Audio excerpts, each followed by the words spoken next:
Umaga pa lang, gising na ako, bitbit ang gamit, helmet at metro. Sa init ng araw, ulan man o dilim, trabaho ko'y ilaw sa bawat tahanan din. Sa poste man o kisame ng bahay, kablag breaker ay kabisado ko na'y pawis ang puhunan, tapang ang baon para sa pamilya, di ako uurong.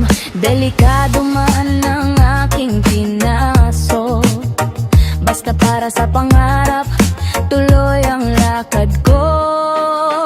Electrician ako, ilaw ang dala ko, sa bawat dilim liwanag ang trabaho.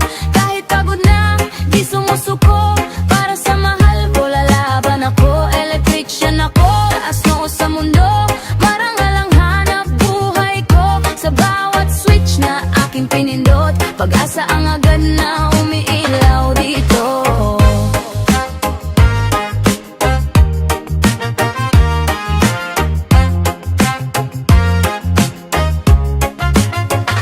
May sugat sa kamay, may kuryenteng hapte, pero sanay na ko, parte ng sarili. Sa bawat bahay na aking tinulungan, ngiti ang bayad, sapat na gantimpala. Di man naka-Amerikana, pero dangal ko'y di matatawaran. Sa simpleng buhay, kontento ako basta